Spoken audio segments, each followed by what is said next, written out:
और पिछले दिनों अयोध्या से आपकी जो तस्वीरें आई और जिस तरह का वेशभूषा और जैसी बातें करते आप दिखे, वो और जो अवध ओझा लोग रील पर या वीडियो में देखते हैं, बड़ा बदलाव था। एक कट्टर हिंदू दिख रहा था आपके भीतर। नहीं नहीं नहीं, आपने अगर गौर किया होगा नहीं, अगर आपने गौर किया भगवा ओढ़े और भगवा लगाए और माला वाला धारण किए, मैं तो हतप्रभ था कि जब सूर्य उगता है तो उसका रंग भगवा होता है।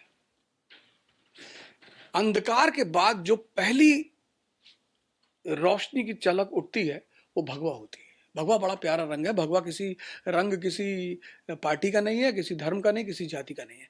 तो जब घोर अंधेरे के बाद, जब आप गौर करिए, कल का सूरज देखिएगा, जब घोर अंधेरे के बाद जब सूरज बाहर निकलता है तो भगवा होता है, और फिर भगवा होते होते होते होते होते वो चमकना शुरू होता है।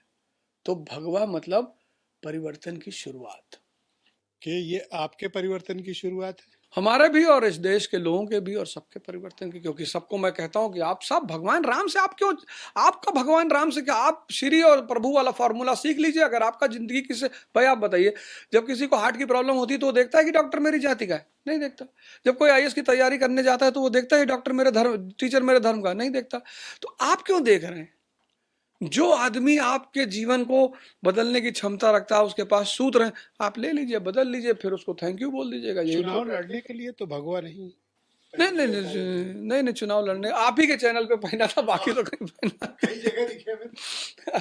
हाँ नहीं, मैं लेकिन भगवा मैं आप ही के चैनल पे पहुंचा। वो मेरा मतलब एक मंशा थी कि वहीं बैठ कर भगवा ही पहनूं और सुमिरन करें, और सुमिरन करें। अपने अतीत की अब याद आती है? अतीत की याद आती है, गोंडा से आए थे, याद आती है, और जब याद आती है तो मेरी साधना बढ़ जाती है। शुक्रिया जो भगवान के लिए, साधना बढ़ती है या फिर दिमाग में कुछ लोड होने लगता है? हाँ, लोड भी होने लगता है, कभी कभी पश्चाताप भी होता है। कुछ चीज़ें हैं जिनको मुझे लगता है नहीं करना चाहिए था, पर हो जाता है वो। इसीलिए मैं लोगों से अब गीता में कहता हूँ कि आप ये मत चिंता करें कि आप पाप कर रहे हैं, आप अज्ञानता में जो काम कर रहे हैं, कोई बात नहीं, जिस दिन आप जागेंगे वो सब चीज़ें अपने आप छूट जाएंगी।